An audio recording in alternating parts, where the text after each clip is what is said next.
Hello, my dear students.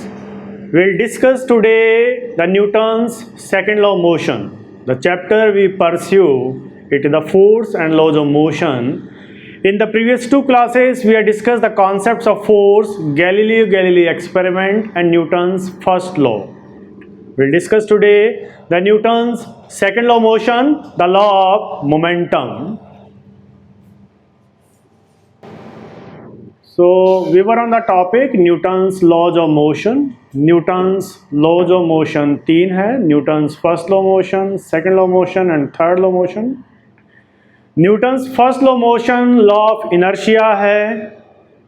Law of inertia बोलता है if the body is in rest, it want to remain in rest. If a body is in motion, it want to remain in motion. जैसा कि आपको diagram में show किया हुआ है. If the body is going in a particular direction, it will remain in that direction until and unless an external unbalanced force acts on the body. Newton's second law of motion, it is the law of momentum. Momentum is nothing but it is the quantity of motion contained in the body. That is what momentum. Newton's second law of motion will explain regarding the concepts of momentum. And Newton's third law of motion, it is the action and reaction law.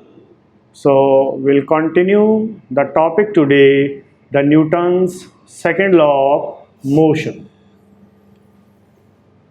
Newton's second law of motion, it is a law of momentum. So we'll discuss first कि momentum क्या है. We'll discuss first momentum क्या है. It is the law of momentum. So we'll discuss first momentum क्या है. It is the quantity of motion contained in a body that is known as momentum. It is the quantity of motion contained in a body that is known as momentum. एक body अपनी speed में है, उसकी speed के कारण उसके अंदर जो ताकत बन जाएगी, जो क्वांटिटी ऑफ मोशन आ जाएगी, that is known as momentum. So momentum is nothing but it is the quantity of motion contained in a body. That is what momentum. Momentum is denoted by P. It is the product of mass into velocity. So momentum denoted by P, mass by m, velocity by v. Velocity यहाँ पर एक vector quantity है, तो momentum भी एक vector quantity है और ये आपका वेक्टर नोटेशन है. सो momentum is the vector quantity.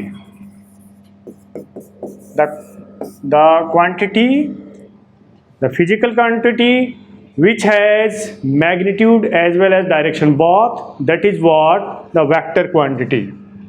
Now expression for unit. Expression for unit. Mass का यूनिट किलोग्राम होगा, वेलोसिटी का यूनिट मीटर पर सेकेंड होगा. It can be kilogram metre second inverse. So this is the unit of momentum. अब यहाँ पर आपको छोटा सा क्वेश्चन पूछ लिया जाता है. A cricket leather ball is coming with a speed v and a tennis ball is coming with a speed v. Both are having the same speed. आपको क्वेश्चन पूछेगा which has higher momentum. Your answer is cricket leather ball, because the cricket leather ball it has more mass, so it will have the more momentum. सामने से एक truck आ रहा है, एक car आ रहा है, दोनों की स्पीड सेम है. आपको क्वेश्चन पूछेगा कि द ट्रक और the car which is higher momentum. Your answer is it is truck, क्योंकि ट्रक का मास ज्यादा है तो उसका मोमेंटम ज्यादा होगा, because momentum is the product of mass into velocity. सामने से एक मच्छर आ रहा है, एक भैंस आ रही है, दोनों की स्पीड सेम है. आपको क्वेश्चन पूछेगा कि भैंस और मच्छर में किसका मोमेंटम ज्यादा है. Your answer is the buffalo, भैंस, क्योंकि भैंस का मास ज्यादा है तो उसका मोमेंटम ज्यादा होगा. So this is the concept of momentum. Momentum क्या है? It is the quantity of motion contained in a body. एक body having a mass, when a body runs, उसके अंदर एक speed है. speed के कारण अंदर जो उसके ताकत बनती है that quantity of motion is known as momentum.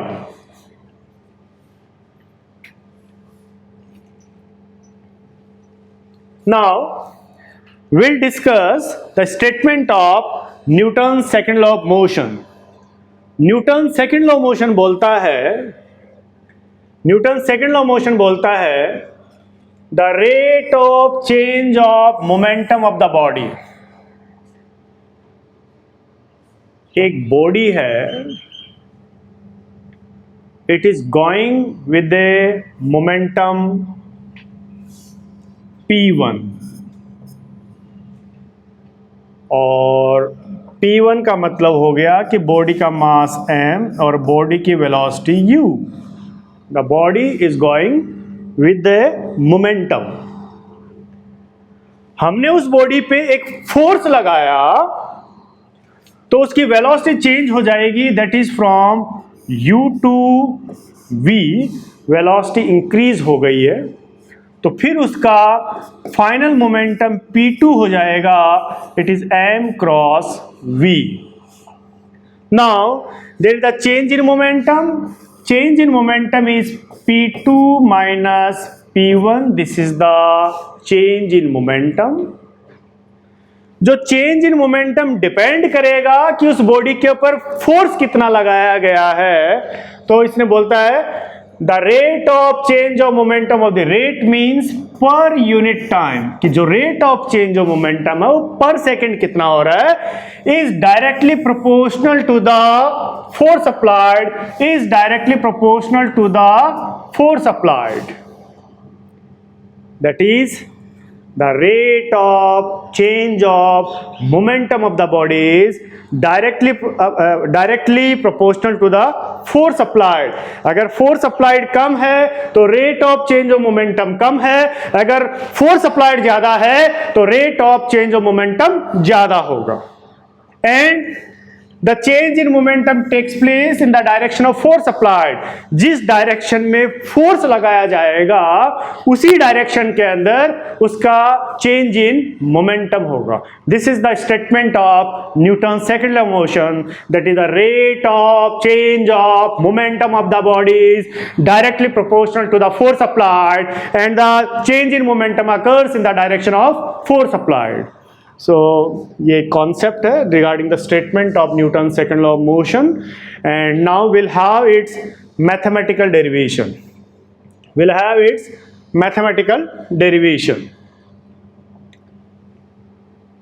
देखो मैथमेटिकल डेरिवेशन के लिए ये हम अज्यूम करके चलते हैं. Suppose the velocity of the body of mass m. We have a body, इस बॉडी का मास m है and its velocity changes from u to v in time t. इसका initial velocity u है and when a force F is applied on the body displaces from here to here and its velocity changes from u to v. ये इसका initial velocity है, ये इसका final velocity है. When a force is applied, this final velocity will become greater than initial velocity and it occurs in the time t. ये situation है. एक body है जिसका mass m है, that is going with the initial velocity u. When a force F is applied on the body displaces from here to here by the displacement s and the velocity of the body changes from u to v. This is final velocity, this is initial velocity. When a force is applied, the velocity will increase, so the final velocity is greater than initial velocity and this change in momentum occurs in the time t and by that we'll calculate the rate of change of momentum. फिर आगे बोलता है the magnitude of initial and final momentum of the body will be p1. Initial momentum is P1, that is given by m cross u, mass m and velocity u, and final momentum is P2, that is what? P2, it is m cross v. This is the final momentum. The change in momentum P2 minus P1 takes place in the time t. This change in momentum, final momentum minus initial momentum, it occurs in the time t, and this will give the rate of change of momentum. So see on the board, the rate of change of momentum of the body is directly proportional to the force applied according to this expression. P2 is replaced by mv and P1 is replaced by mu. आप यहां से ले सकते हैं.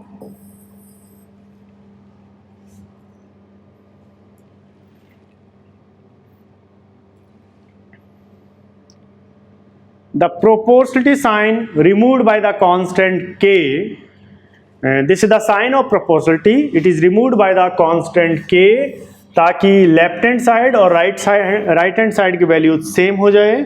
सो F is equal to k m v minus u by t. यहाँ पर m को common लिया है तो ये हो गया v minus u by T.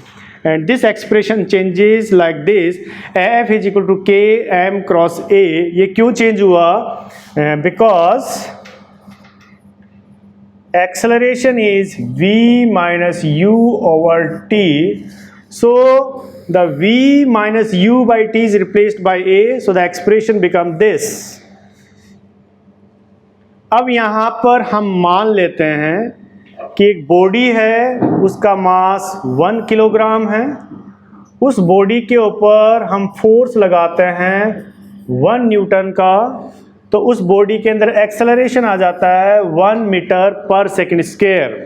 मतलब मुझे आगे इस एक्सप्रेशन को चेंज करने के लिए मैं क्या करने जा रहा हूं कि मान लो एक बॉडी है जिसका मास 1 किलोग्राम है, उस बॉडी के ऊपर फोर्स लगाया जाता है 1 न्यूटन का, तो उस बॉडी के अंदर एक्सेलरेशन आ जाएगा 1 मीटर पर सेकेंड स्क्वायर. तो होगा क्या कि जब फोर्स की वैल्यू 1 न्यूटन है, मास की वैल्यू 1 किलोग्राम है, एक्सेलरेशन 1 है, तो यहाँ पर क्या हो जाएगा, F की जगह आप यहाँ देखो इसको, F is equal to k cross m cross a. Force of 1 newton is applied on the body of mass 1 kg. उसमें एक्सेलरेशन आ जाता है 1 metre per second square. So k is equal to 1. अब हम क्या करेंगे, इस k की वैल्यू 1 इसके अंदर पुट कर देंगे. We choose the units of force in such a manner that the value of k is 1. मतलब वैल्यू ऑफ k आ गई 1. So this expression become force is the product of m cross a. क्योंकि यहाँ पर k की value 1 रखेंगे तो force is equal to mass into acceleration. So according to Newton's second law of motion, force is nothing but it is the product of mass into acceleration. If somebody asks you what do you mean by Newton's second law of motion, अगर आपको statement आपको कहे state the Newton's second law of motion, तो आप कहेंगे ये the rate of change of momentum of the body is directly proportional to the force applied and the displacement occurs in the direction of force applied. तब आप इसको ये statement दोगे, ये वाला स्टेटमेंट आपने देना है. आपको कहे what do you mean by Newton's second law of motion? According to Newton's second law of motion, force is the product of mass into acceleration. आपको पूछे what according to Newton's second law of motion define the force? Force is the product of mass into acceleration. तो ये आपका एक mathematical derivation है जो 3 number का question आता है. State the Newton's second law of motion and derive its mathematical expression. आप एक बार नजर डाल लें टॉपिक पे.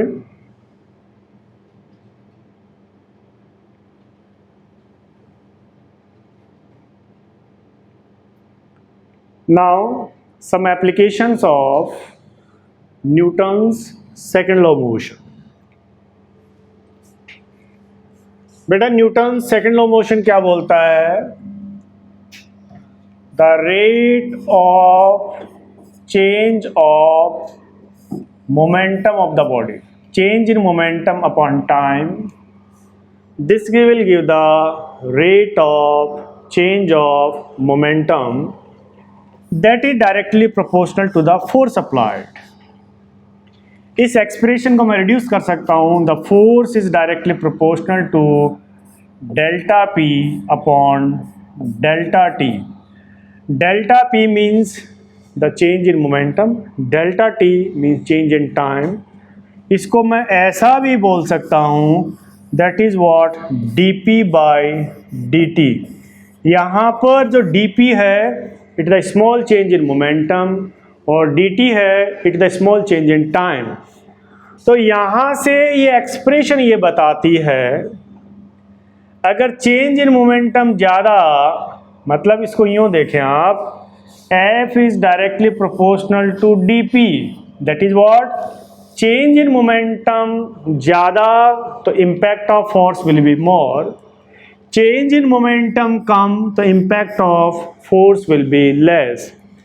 This F is inversely proportional to dt according to this expression. If the change in momentum is brought out in a short time, the impact of force will be more. And if the change in momentum is brought out in a longer time interval, the impact of force will be less. तो इसी concept के ऊपर applications of Newton second law of motion है कि एक cricket player है, वो cricket का बॉल आ रहा है उसको कैच करता है तो अपने हाथों को नीचे करता है. एक कराटे एक्सपर्ट है, वो to break the pile of tile वो हाथ को ऊंचा ले जाता है और तेज स्पीड से नीचे लाता है टाइल्स को तोड़ने के लिए. दो बॉक्सर है आपस में झगड़ा करते हैं तो जैसे पंच आता सामने से अपने सिर को वो पीछे करता है. एक स्टेशनरी ट्रेन है, एक मूविंग ट्रेन है, एक मूविंग ट्रेन स्टेशनरी ट्रेन में टकराती है तो स्टेशनरी ट्रेन के अंदर डैमेज कम होगा और मूविंग ट्रेन के अंदर डैमेज ज़्यादा होगा. इन सब बातों का आंसर हम इसी कॉन्सेप्ट से देंगे. तो आप देखते चलें, हम एप्लीकेशंस को डिस्कस करते चलेंगे one by one. A cricket player lowers his hands while catching the ball. अभी हमने डिस्कस किया that F is proportional to dp upon dt.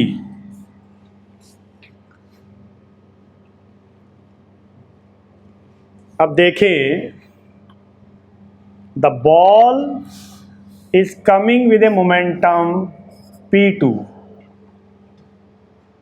और उस बॉल को हम रोकते हैं, उसको रेस्ट में ले आते हैं तो उसका मोमेंटम चेंज हो जाएगा, वो हो गया p1. So there is final momentum minus initial momentum. अब अगर ये चेंज इन मोमेंटम ज़्यादा होगा तो इम्पैक्ट ऑफ फोर्स ज़्यादा होगा और इम्पैक्ट ऑफ फोर्स ज़्यादा होगा तो क्रिकेट प्लेयर के हाथों के अंदर इंजरी हो जाएगी. उसको इंजरी से बचने का तरीका है कि वो टाइम को इंक्रीज कर दे, कि that rate of change of momentum is brought out by increasing time interval.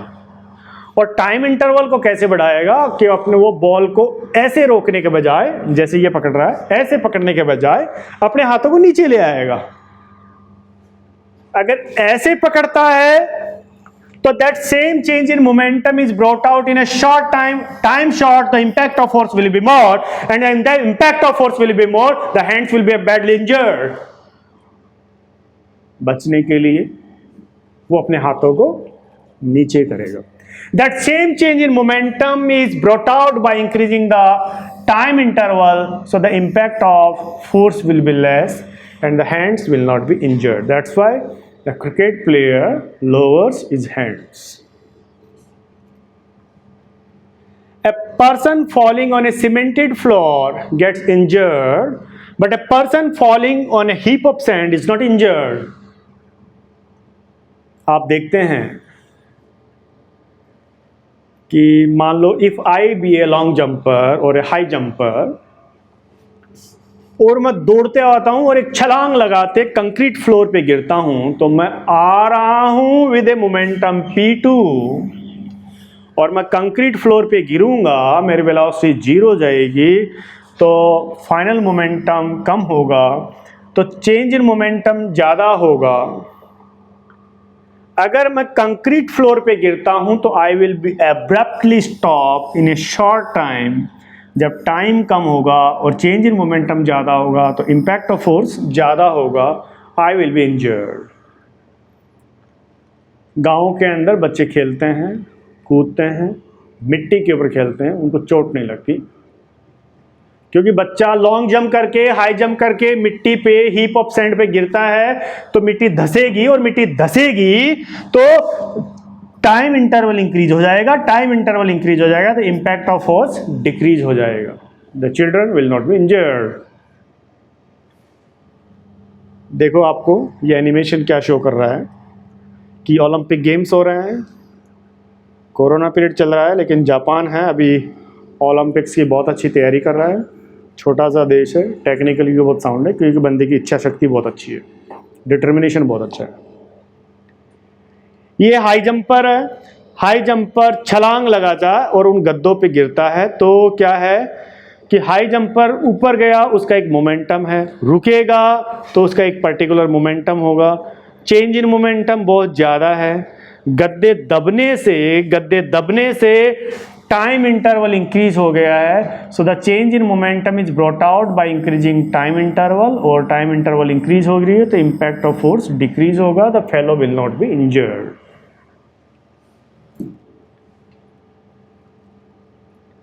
Take some more examples. Huge damage to the moving train takes place when it suddenly collides with a stationary train. एक train है, वो moving है, मास into velocity है। Train का मास बहुत ज़्यादा है, moving है तो वेलोसिटी बहुत ज़्यादा है। इसको मैं P1 बोल दो या P2 बोल दो, कोई फ़र्क नहीं पड़ता, थोड़ा लिखने में अच्छा लगता है कि P2 माइनस P1 लिखा जाए तो ठीक लगता है, P1 माइनस P2 थोड़ा ठीक नहीं लगता है, तो इसको सोचने की ज़रूरत नहीं है, मैटर को समझने की ज़रूरत है। अब वो मूविंग ट्रेन है, it is coming with a particular momentum, वो स्टेशनरी ट्रेन से टकराती है तो उसकी फाइनल वेलोसिटी जो u है वो हो जाती है v हो जाती है, और मास उतना का उतना ही रहेगा, और मान लो v 0 हो जाती है, ये उसका P1 हो गया। सो P2 minus P1,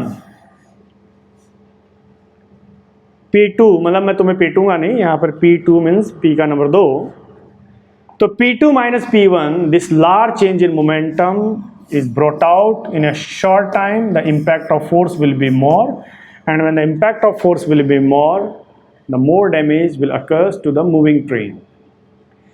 stationery train का ऑलरेडी मोमेंटम कम था, थोड़ी सी टक्कर लग के उसकी स्पीड थोड़ी सी चेंज हो जाएगी, तो स्टेशनरी ट्रेन का चेंज इन मोमेंटम बहुत कम होगा, और जब चेंज इन मोमेंटम बहुत कम होगा तो इम्पैक्ट ऑफ फोर्स कम होगा, इम्पैक्ट ऑफ फोर्स कम होगा तो उसमें डैमेज कम होगा। तो इसीलिए जो स्टेशनरी ट्रेन है उसमें डैमेज कम होगा, जो मूविंग ट्रेन है उसमें डैमेज ज़्यादा होगा।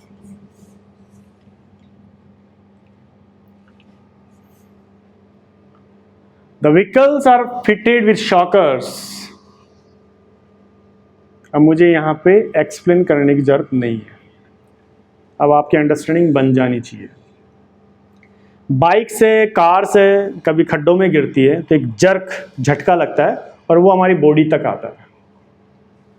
अगर ये शॉकर नहीं होगा, मान लो कि तुम ट्रैक्टर ट्रॉली में बैठे हुए हो, जोठा गाड़ी में बैठे हुए हो, तो टायर है, खड्डे में गिरेगा और जर्क आपकी बॉडी तक आएगा तो आपको थोड़ा सा जर्क महसूस होएगा। But in the luxury cars and bikes we have the shockers. जैसे ही टायर खड्डे में गिरेगा, ये शॉकर क्या करेगा, अपनी लेंथ बढ़ाएगा यूँ, और लेंथ बढ़ाते ही जो टाइम है वो इंक्रीज हो जाएगा, तो change in momentum is brought out by more time more, the impact of force will be less, तो हमें जर्क कम लगेगा।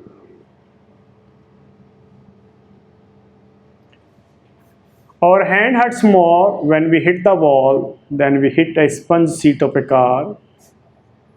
आप अपने हाथ को एक स्पीड से ला रहे हैं और स्पीड से ला के बोर्ड में मारे। मैं नहीं मारूंगा इसमें क्योंकि इंटरैक्टिव पैनल है, टूट जाएगा, ग्लास का है। तो जैसे मेरे पंच को मैं दीवार में मारूंगा तो a very large change in momentum is brought out in a short time. तो इम्पैक्ट ऑफ फोर्स ज़्यादा होगा, हाथ में डैमेज हो जाएगा जो आपको शो किया हुआ है। अगर आप गद्दे में मारेंगे, सोफे के गद्दे पे मारेंगे, स्पंज सीट में मारेंगे तो आपको इंजरी नहीं होगी। Karate player breaks the pile of tiles और bricks with the single blow. This diagram is self explanatory. अब आपकी अंडरस्टैंडिंग हो जानी चाहिए। डाउट हो तो आप अकेडमी का जो नंबर उस पर कॉल करना और मेरे से पूछना। A boxer moves his head backward when his opponent blows a punch.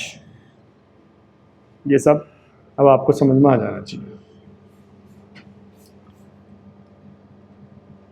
Okay, so this is all about some applications of Newton's second law of motion. Now we'll have some illustrations. In physics, there is no big maths. ये जो illustration है ये numericals है। और ये numericals क्या है कि जो मैंने अभी कॉन्सेप्ट डिस्कस किया है, क्या वो आपको कॉन्सेप्ट समझ में आ गया है? अगर आप उस कॉन्सेप्ट को समझ गए हैं तो न्यूमेरिकल्स कर पा रहे हैं, अगर कॉन्सेप्ट को नहीं समझ पा रहे हैं तो न्यूमेरिकल्स नहीं कर पाएंगे। तो there is a simple concept. If you are able to solve the numericals in physics, your funda is clear. If you are unable to solve the numericals in physics, your funda is not clear. आप just reading कर रहे हैं। देखें, अभी मैं बताता हूं कि जो हमने अभी स्टडी किया है उसको किस तरह से हम न्यूमेरिकल्स के अंदर अप्लाई करते हैं। Calculate the force required to move a car from rest to a velocity of 30 metre per second in 10 seconds. The mass of the car is 1500 kg। Okay, मैंने न्यूमेरिकल को रीड कर लिया। अगर आप ऐसा सोचते हैं कि न्यूमेरिकल को रीड किया और एकदम से आपके दिमाग में आ जाए कि हाँ ऐसे सॉल्व होएगा, नहीं सॉल्व होएगा। न्यूमेरिकल के साथ में दोस्ती करो, उसके साथ हाथ मिलाओ, उसके साथ मुलाकात करो, उसके साथ जानकारी बढ़ाओ, फिर वो न्यूमेरिकल आपको खुद कहेगा मैं ऐसे सॉल्व होऊंगा, भैया दीदी मैं ऐसे सॉल्व होऊंगा। उसके साथ साथ चलो, वो न्यूमेरिकल खुद कहेगा मुझे ऐसे ऐसे करता चलो। देखते हैं, जो क्वेश्चन में गिवन है उसको लिखते जाएं। Calculate the force, we have to calculate the force required to move a car from rest, that is u is 0, initial velocity 0, to a velocity of 30 meter per second, final velocity है 30 meter per second in the time 10 seconds. The mass of the car is 1500 kg. The mass of the car is 1500 kg. मैंने कुछ नहीं किया, जो question में लिखा हुआ है वो मैंने लिख दिया है। अब देखो, अब ये न्यूमेरिकल खुद आपको कहेगा कि मुझे कैसे होना है।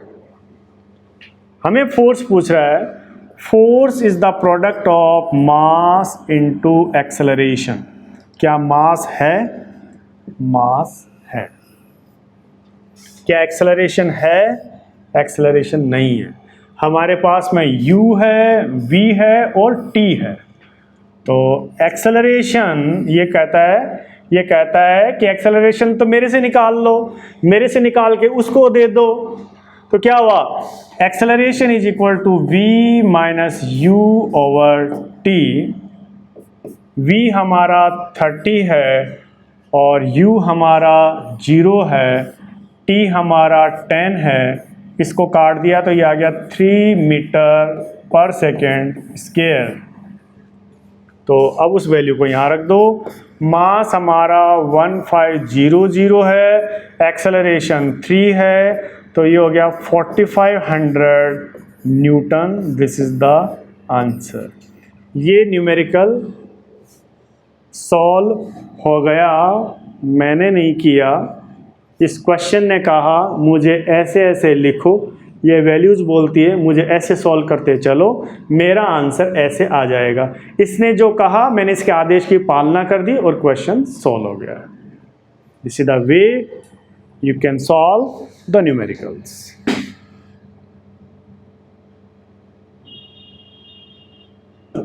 Okay, now take next illustration.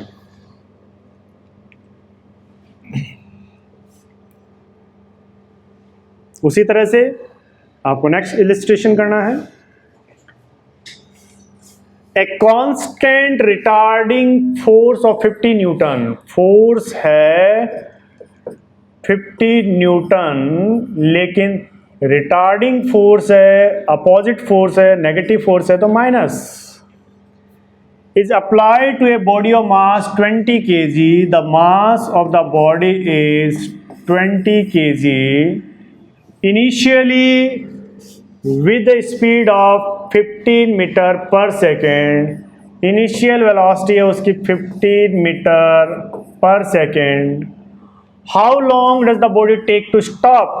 उसकी फाइनल वेलोसिटी 0 होने के लिए टाइम कितना लगेगा, ये आपका क्वेश्चन है। तो हमें फोर्स दिया हुआ है, मास दिया हुआ है, इनिशियल वेलोसिटी दी हुई है, फाइनल वेलोसिटी दी हुई है, टाइम दिया हुआ है। Force is the product of mass into acceleration, and mass into acceleration हो जाएगा v minus you over T. Force का यूनिट है, फोर्स की वैल्यू है 50 न्यूटन, मास है 20 kg और v हमारा 0 है, u हमारा 15 है और टाइम हमें वो पूछ रहा है, तो इसको क्रॉस मल्टीप्लाई कर दो तो ये हो जाएगा -50 into t is equal to, इसको इससे मल्टीप्लाई करो, 20 into 0 is 0, 20 into 15 is 300, so t is equal to -300 over -50 minus minus plus, 0 से 0 गया, यह आ गया 6 second. The answer is 6 seconds. 6 second के अंदर वो बॉडी है रेस्ट में आ जाएगी। हमने अभी न्यूटन सेकंड लॉ मोशन का जो स्टेटमेंट रीड किया, जो उसका मैथमेटिकल डेरिवेशन हुआ, मैथमेटिकल डेरिवेशन के अकॉर्डिंग फोर्स आया, force is the product of mass into acceleration, force is the product of mass into acceleration, उसी से मेरे ये न्यूमेरिकल्स हो रहे हैं। So in the physics there is no big maths. Numerical means एक मेथड जो आपके कॉन्सेप्ट्स को क्रॉस चेक करता है। So this is all about the Newton second law motion, its concept and illustrations. आपको लेक्चर से रिलेटेड किसी भी तरह की प्रॉब्लम हो तो आप एकेडमी की वेबसाइट पे विजिट करें। किसी भी तरह की प्रॉब्लम हो इस नंबर पे मैसेज डाल दें, कॉल करें। Thank you.